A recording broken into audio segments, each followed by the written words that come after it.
Avatar Fire and Ash comes out December 19th, and honestly, I won't be going to see it. Not out of spite, not because James Cameron isn't talented, but because at this point, I feel like there's nothing left this franchise can really give me. I'll start by saying James Cameron is a legendary filmmaker, a true trailblazer, the man who changed blockbuster filmmaking twice, with Terminator 2, Aliens, Titanic, and of course, Avatar. And look, that first Avatar, it was amazing when it came out. A genuinely groundbreaking theatrical experience. A fully CG world, floating mountains, bioluminescent forests, the whole thing was a technical revolution. It has gone on to bring in over $2.9 billion on a budget of $237 million. That's a return on investment of over 1,133%. That's a staggering figure, and you can see why the studio would want to produce more. But story-wise, it was literally Pocahontas, but with blue aliens. And that was fine, the visuals carried it, but then The Way of Water came out, 3 hours long, and somehow it barely added anything meaningful to the story.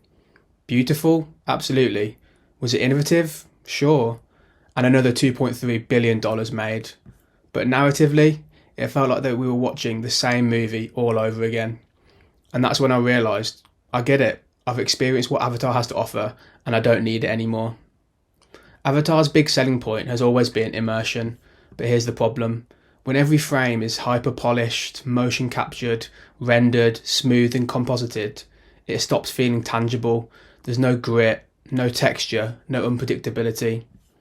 CGI is a tool, but Avatar has become a showcase for the technology, not a story driven by it. When everything is artificial, everything becomes normal, and when everything is normal, nothing is spectacular. What do we think Fire and Ash is going to be? Beautiful visuals? Yes, probably. Technical innovation? Somewhat. A deep, meaningful story that radically changes the franchise? Probably not.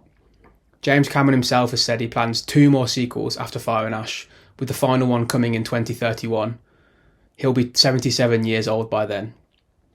James Cameron has also said that the rest of the story is already planned out, which tells me this is less about storytelling and more about world maintenance.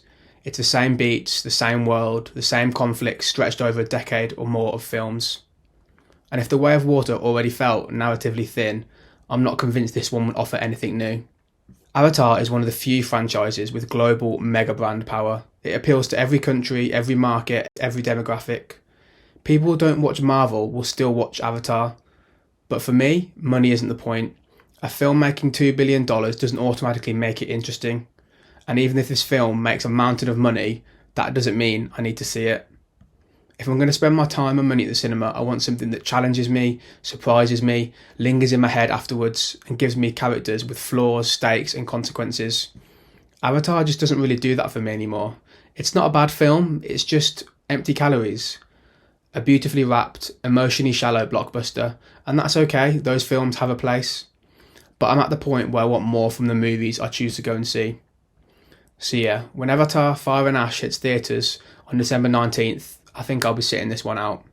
Not because I hate Avatar, but because I've already got everything I personally needed from this franchise. And honestly, at this point, a gorgeous 3-hour CGI movie just isn't enough. Let me know in the comments, are you going to go see Avatar 3 or are you done with Pandora 2?